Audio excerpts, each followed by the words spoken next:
Hello नमस्कार दोस्तों, क्या हाल चाल है। आशा करते हैं सारे लोग बढ़िया होंगे, मस्त होंगे, दुरुस्त होंगे। हम आप लोगों को पढ़ा रहे हैं टाइप ऑफ सेंटेंस, और टाइप ऑफ सेंटेंस में हम आज चर्चा करेंगे कि इंपरेटिव सेंटेंस क्या होता है। ठीक है, यह बहुत ही महत्वपूर्ण टॉपिक है जो आपको अवश्य ही जानना चाहिए, क्योंकि इसका प्रयोग हम नरेशन में भी देखते हैं और वॉइस में भी देखते हैं और ट्रांसलेशन में तो होता ही होता है। यानी हमको इंपरेटिव सेंटेंस जानना अति महत्वपूर्ण है, अति आवश्यक है। तो देखिए, हमने आपके लिए कुछ लिख रखा है। तो लिखा यही है कि यह इंपरेटिव सेंटेंस होता क्या है। पहली चीज तो देखिए कि ऐसे वाक्य जिनसे आदेश, सलाह, निवेदन इत्यादि का बोध प्रकट हो, तो ऐसे वाक्यों को इंपरेटिव सेंटेंस कहते हैं। यानी ऐसे वाक्य जिनसे आदेश यानी ऑर्डर दिया जाए, जैसे वाक्य जिनसे महसूस हो कि इसमें ऑर्डर दिया जा रहा है, सलाह, सजेशन या एडवाइस दिया जा रहा है, निवेदन किया जा रहा है यानी रिक्वेस्ट किया जा रहा है। जब आपको ऐसे वाक्य आपको लिखे हुए मिले और आपको भाव यही लगे कि या तो आदेश दिया जा रहा है, या तो सलाह है, या तो निवेदन है, यानी इस तरीके का भाव उसमें आए, तो हम इन वाक्यों को इंपरेटिव सेंटेंस में रखते हैं। जैसे देखिए, आपके सामने लिखा है घर जाओ। घर जाओ जो लिखा है, अगर टीचर कह रहा है स्टूडेंट से तो आदेश हो गया। ठीक है, तो उसी प्रकार खाना खाओ, कोई बड़ा किसी छोटे से कह रहा है तो वह आदेश दे सकता है या निवेदन भी कर सकता है हम उम्र के लोग में आपस में कि भाई खाना खा लो, मेरे लिए एक कप चाय लाओ। हो सकता है यह कोई छोटे से बोला जाए तो आदेश हो गया, हम उम्र में बोला जाए तो यह रिक्वेस्ट का सेंस दे देता है या सजेशन के सेंस में हो जाता। तो यानी यह जो इंपरेटिव सेंटेंस है यह कहीं ना कहीं हमारे भावों को व्यक्त करने के लिए प्रयोग किया जाता है ऐसे वाक्य। तो इसको बनाने के कुछ रूल्स हैं। ठीक है, कुछ डेफिनेट रूल्स हैं, यानी एकदम निश्चित रूल है, उनको तुम्हें रट ही जाना होगा। देखिए, मैंने टाइप 1 लिखा है सबसे पहले, यानी इसमें कम से कम 6-7 टाइप हैं, तो हमको एक एक करके सब पढ़ना है। तो पहला टाइप है कि V1 प्लस अदर वर्ड लिखा हुआ है।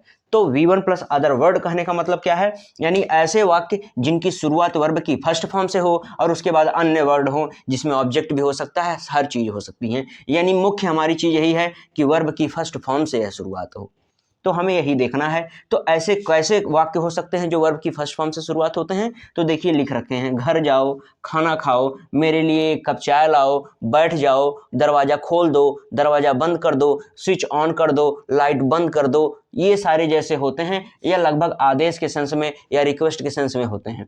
तो टाइप 1 में आपको देखना है कि V1 प्लस अदर वर्ड होता है। बनाने का तरीका क्या है, कोई वाक्य जो लिखा है उस वाक्य में हमको सबसे पहले वर्ब ढूंढनी रहती है। तो घर जाओ, तो इसमें आपका वर्ब क्या है, जाना। वर्ब क्या है, जाना, और जाने की इंग्लिश क्या होती है, गो।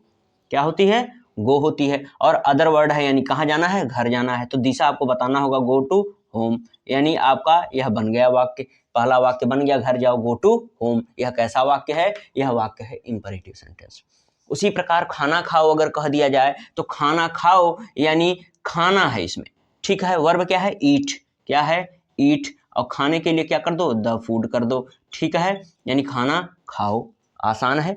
उसी प्रकार मेरे लिए एक कप चाय लाओ, इसमें वर्ब क्या है, वर्ब की फर्स्ट फॉर्म लगेगी, तो मेरे लिए एक कप चाय लाओ, तो चाय लाना, क्या है, लाना है, तो क्या हो जाएगा, ब्रिंग मी। क्या हो जाएगा, ब्रिंग मी माने मेरे लिए, और क्या, bring me a cup of T, यानी मेरे लिए एक कप चाय लाओ।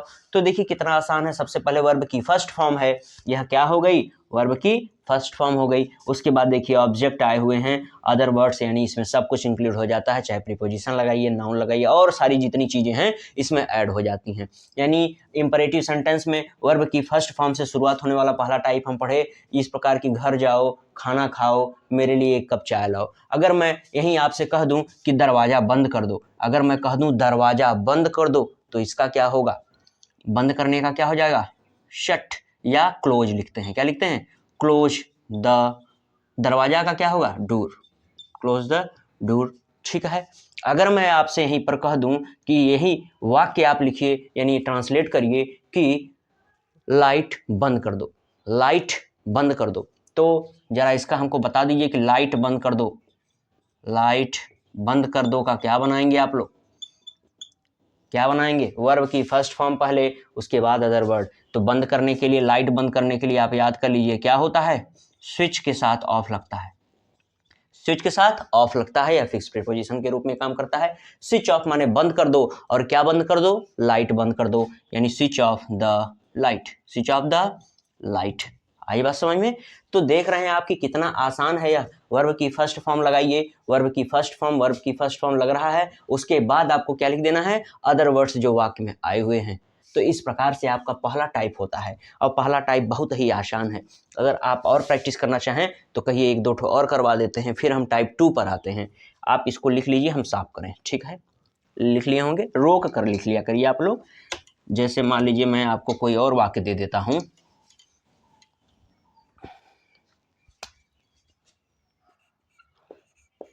रोज स्कूल जाओ, रोज स्कूल जाओ। इसका क्या बनेगा, रोज स्कूल जाओ, क्या बनेगा भाई, तो जाना।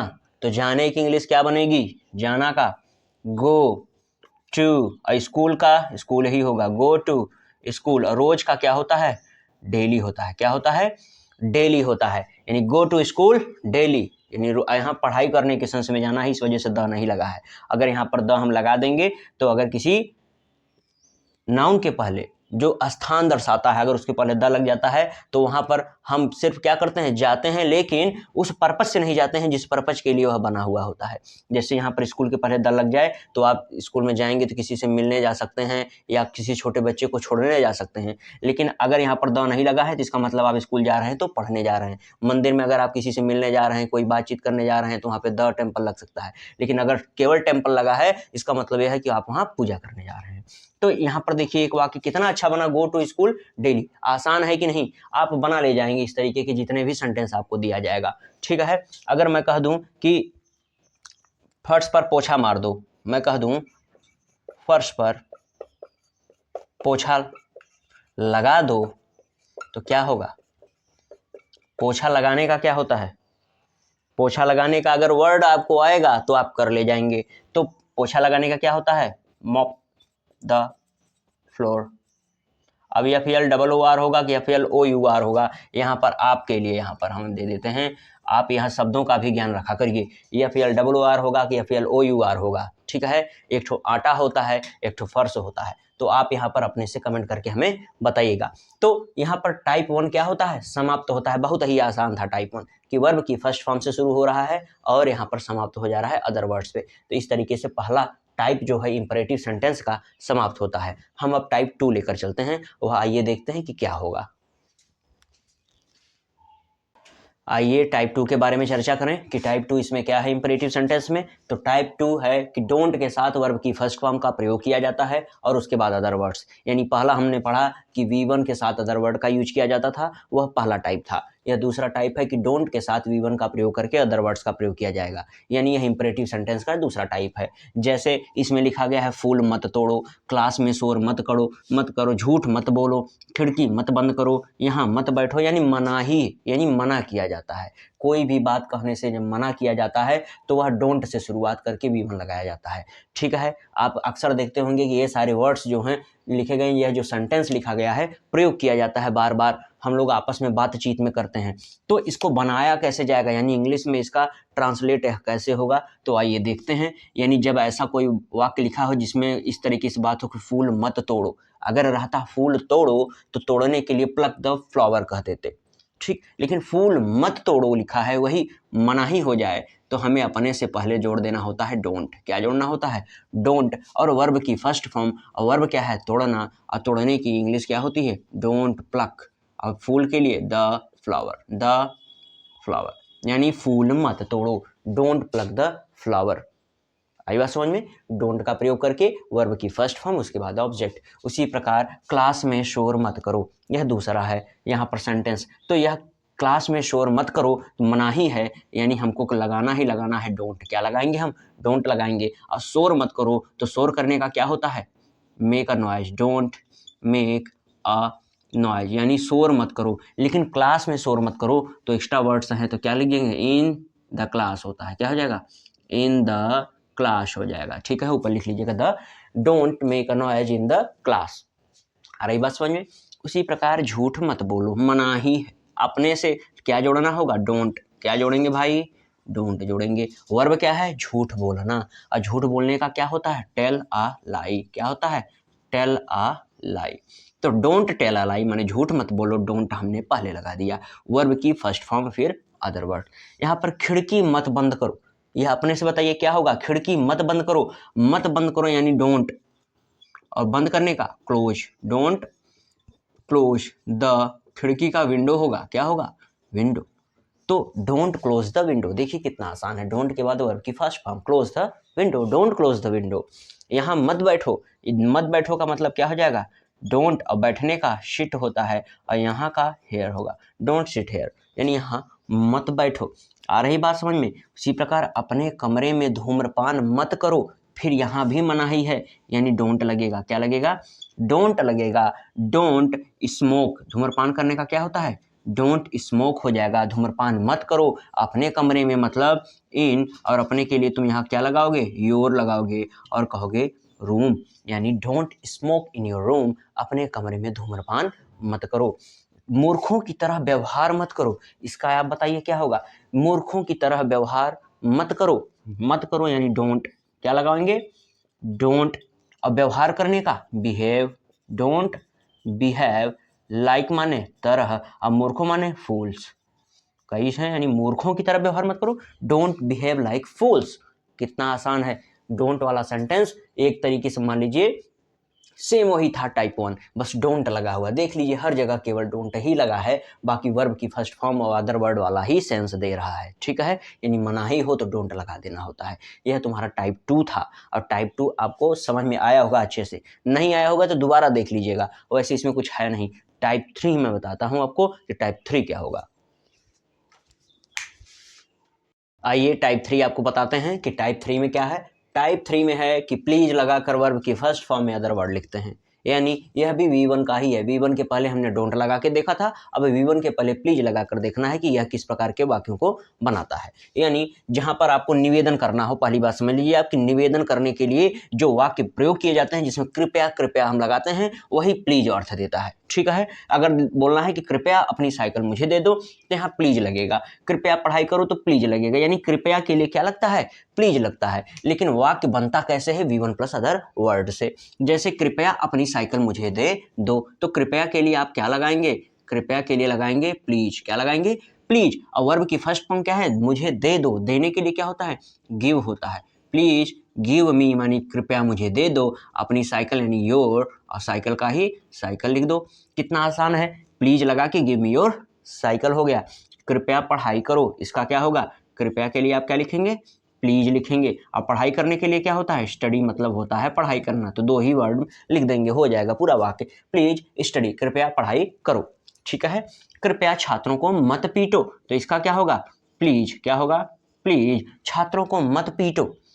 तो अब यहाँ पर देखो भाई, दो चीज आ गया इसके साथ, मत, ठीक है। अब मत कहने का मतलब क्या है, डोंट, क्या होता है, डोंट होता है, यानी मनाही, इसका मतलब क्या है, कोई चीज की मनाही है। तो इसमें अब क्या करेंगे, यह अगला टाइप था लेकिन यहीं पर आ गया, तो मैं आपको बता दूं कि प्लीज के बाद हमको लगाना होता है डोंट, क्या लगाना होता है, डोंट, प्लीज डोंट। जैसे इसके पहले था, अगर मान लीजिए कृपया ना लिखा हो तो आप कहेंगे छात्रों को मत पीटो, तो कहेंगे डोंट बीट द स्टूडेंट्स। लेकिन कृपया छात्रों को मत पीटो, तो please don't beat the students.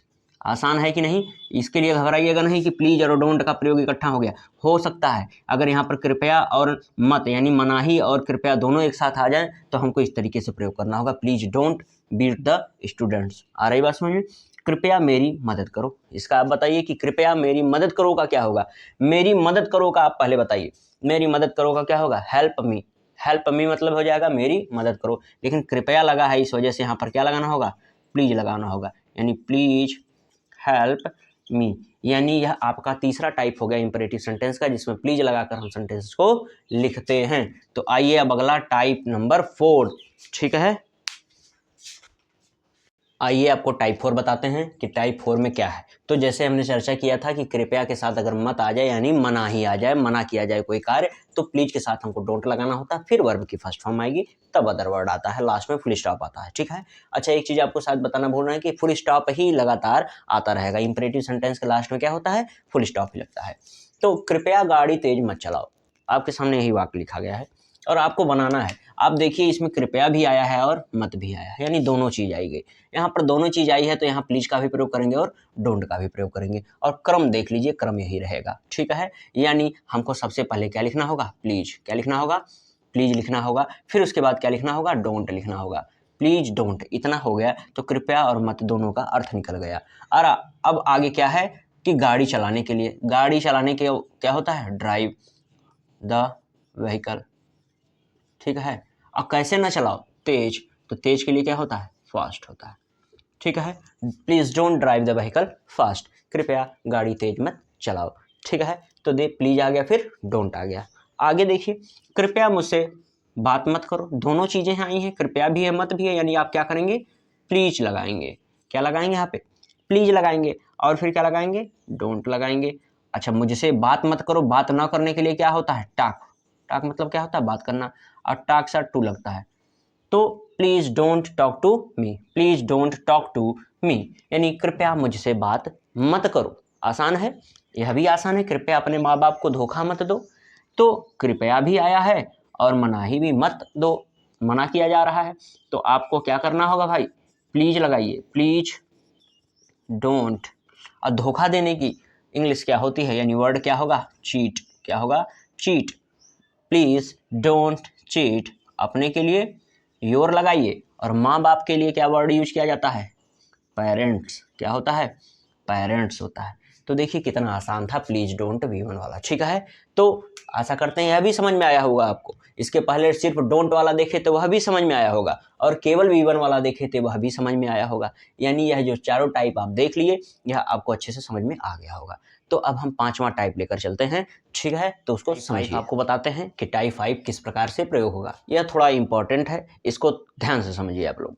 आपके सामने लिखा है लेट के बाद नाउन या प्रोनाउन, फिर वर्ब की फर्स्ट फॉर्म, तब जाके अदर वर्ड, यानी हम सीख रहे हैं हम लेट वाले सेंटेंसेज। इंपरेटिव सेंटेंसेज में जो लेट वाला सेंटेंस आता है, इसको हम लोग महत्वपूर्ण मानते हैं, और काफ़ी लोग सोचते हैं कि कठिन भी है। तो आज आप यह समझ पाएंगे कि किस हिसाब से यह उपयोग में हम लाएंगे, यानी यह जो नियम लिखा गया है। तो लेट नाउन या प्रोनाउन।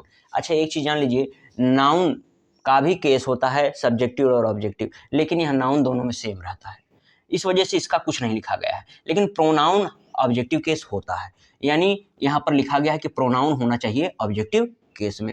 लेट के बाद हमको नाउन और प्रोनाउन दोनों ऑब्जेक्टिव केस में ही रखना है, क्योंकि यह होता नहीं है, इस वजह से केवल नाउन रखा गया है, लेकिन प्रोनाउन को हमेशा क्या रखेंगे, ऑब्जेक्टिव केस में रखेंगे। यह दिमाग में अपने रखिएगा बात कि लेट के बाद हमको अगर प्रोनाउन रखना है तो किस केस में रखेंगे, ऑब्जेक्टिव केस में रखेंगे। और केस की जानकारी आपको होनी चाहिए, अगर नहीं है तो सीख लीजिए, ठीक है, उसको हम पिछली वीडियोज में पढ़ाए हैं। तो ऑब्जेक्टिव केस, लेट के बाद यहाँ पर ऑब्जेक्टिव केस आएगा, उसके बाद वर्ड की फर्स्ट फॉर्म आएगी, तब जाकर के आएगा अदर वर्ड आएगा। तो यहाँ प्रैक्टिकली समझिए, तब आपको समझ में आएगा जो रूल लिखा है उसका क्या अर्थ है। अच्छा, पहचान पहली चीज, यहाँ पर जाने दो, खेलने दो, बात करने दो, पढ़ने दो, जाने दो, इस तरीके से जहाँ पर दो, खेलने दो, यानी कोई ऐसा लगे बाध्यता, कोई रोक रहा है, उसके बाद आप कह रहे हैं मुझे यह करने दो, मुझे वह करने दो, तब यह क्या होता है, यह टाइप 5 के अंतर्गत आता है। और आप समझ जाया करिए, जब दो दो करके लिखा होता है तब ज़्यादातर चांसेस हैं कि क्या है, लेट का ही है। तो इसको बनाएंगे कैसे हम, तो बनाएंगे कैसे, सबसे पहले हमको लेट लिखना होता है। लेट माने होता है देना, यानी लेट लिख दिए, और उसके बाद मुझे जाने दो, हमको ढूंढना है कि नाउन या प्रोनाउन में से कोई अगर आया हो तो उसका ऑब्जेक्टिव केस में लिखना होता है। तो मुझे जाने दो, तो आप देख पा रहे होंगे कि मुझे यहाँ पर जो लिखा है, यानी मैं, यहाँ पर आया हुआ है प्रोनाउन। अब प्रोनाउन मुझे, यानी यहाँ पर आई जो है उसका ऑब्जेक्टिव केस हमको लिखना है, और आई का ऑब्जेक्टिव केस क्या होता है, मी होता है। तो लेट मी, और जाने के लिए क्या लिख देंगे, गो, और लास्ट में लगा देंगे फुल स्टॉप। उसी प्रकार यहाँ आइए, सुरेश को जाने दो लिखा है, और देने के अर्थ में यानी लेट लगेगा। अभी आपको बताए हैं कि नाउन का जो है ऑब्जेक्टिव केस में वही होता है, लेकिन हमको यहाँ पर लिखना है, तो लिखना है तो सुरेश का नाम है तो सुरेश को पूरा लिखेंगे। और यह चीज़ ध्यान रखिएगा कि इसको कैपिटल से ही लिखेंगे, ठीक है। प्रॉपर नाउन हमेशा किस में लिखा जाता है, कैपिटल से लिखा जाता है। तो लेट सुरेश हो जाएगा, और उसके बाद वर्ब की फर्स्ट फॉर्म लिखनी है, तो क्या करना है, जाने देने के लिए क्या होगा, जाना, लेट सुरेश गो, लेट सुरेश गो होगा। हमें खेलने दो का क्या होगा, दो यानी लेट, हमें मतलब वी, और वी का ऑब्जेक्टिव केस क्या होगा, अस, वी का ऑब्जेक्टिव केस क्या होगा, अस। लेट के बाद हमें प्रोनाउन आ रहा है तो ऑब्जेक्टिव केस में ही तो लिखना है, तो लेट अस। और खेलने का क्या होगा, प्ले। क्या हो जाएगा, प्ले। लेट अस प्ले, हमें खेलने दो। उसे पढ़ने दो, तो लेट, उसे माने ही का ऑब्जेक्टिव केस क्या होगा, हिम। और पढ़ने का क्या होगा, स्टडी। क्या होगा, स्टडी। Let him study. मुझे अपने भाई से बात करने दो, तो मुझे यानी लेट मी, बात करने के लिए क्या हो जाएगा, talk to my brother. My brother, मुझे अपने भाई से बात करने दो, let me talk to my brother. आसान है। लेट वाला सेंटेंस आप समझ पाए होंगे। यहाँ पर जैसे किसी का नाम आ जाए तो पूरा नाम लिख देते हैं, वहाँ पर यह नियम नहीं आप करेंगे कि उसका क्या होगा, क्योंकि होता ही ऑब्जेक्टिव केस में सेम वही है, ठीक है। तो लेट मी गो, मुझे जाने दो, यानी लेट वाले सेंटेंस आप देख लिए हैं। तो यह टाइप 5 था। अब आगे हम टाइप 6 देखेंगे। इसको बड़े ध्यान से आप समझिए, ठीक है। आप इसको अगर ना समझ आए हो दोबारा देख लीजिए, ठीक। आगे देखिए हम जो बता रहे हैं। आइए टाइप 6 आपको बताते हैं कि यह कैसे बनता है। टाइप 6 हमको let's V1 plus other word से बनता है। तो यह लेट्स क्या है, तो लेट्स कुछ अलग चीज़ नहीं है। लेट अस को मिलाकर ही हम क्या लिख देते हैं, लेट्स लिख देते हैं, ठीक है। लेकिन इस तरीके से लिखने से क्या होता है, इसका अर्थ बदल जाता है, यानी हम इसको समझते अलग तरीके से हैं। जैसे समझने का मतलब क्या है, यह जो लेट्स के बाद भी बनाता है, इसमें क्या होता है, ऐसे वाक्यों में आओ चलें, आओ खेलें, मतलब सजेशन के रूप में आता है। हम उम्र के लोगों के बीच में यह प्रस्ताव होता है कि चलो पिकनिक पर चला जाए, चलो घूमा जाए, चलो टहला जाए, तो चलो का सेंस आता है इसमें। आओ चलें, आओ खेलें, ठीक है, आओ खाना खा लें, तो यह आपसी क्या होता है, सजेशन होता है। तो सजेशन एडवाइस दो चीज़ें होती हैं। तो सजेशन क्या होता है, आपसी हम उम्र के बीच में जो चीज़ें होती हैं, वही यहाँ पर लेट्स का प्रयोग से हम सीख लेंगे। तो यहाँ पर जैसे लिखा है आओ हम खेलने चलें, तो आओ हम खेलने चलें, तो हम उम्र के बीच में यह बातचीत होगी, यानी जो दोस्त रहेंगे एक दूसरे से कहेंगे या भाई बहन एक दूसरे से कहेंगे।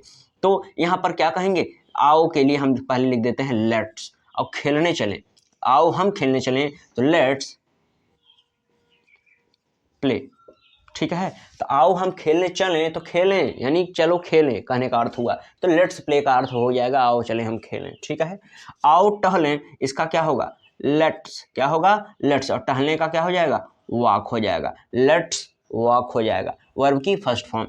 चलो तैरें, चलने, चलो का क्या हो जाएगा, लेट्स हो जाएगा, तैरने का क्या हो जाएगा, स्विम हो जाएगा। तो आसान है यह, लेट्स लेट्स करके अगर कहीं पर आपको लिखा मिले, इसका मतलब समझ लीजिए कि आपसी सजेशन के रूप में यहाँ पर काम कर रहा है। और आओ चलें, आओ खेलें, आओ करके सेंस में आता है, चलें, जाओ खेलें, आओ चलें, आओ टहलें, ठीक है। तो यह टाइप 6 है, यह आसान होता है, ठीक है। लेकिन जानकारी क्या है, आपको हर एक चीज़ की होनी चाहिए, क्योंकि आप जब नरेशन में जाएंगे, जब आप वॉइस में जाएंगे, तब ये सारी चीज़ें आपको ज़रूरत पड़ेंगी। तो खासकर इसका नरेशन में बहुत उपयोग होता है, किस तरीके से चेंजिंग होगी।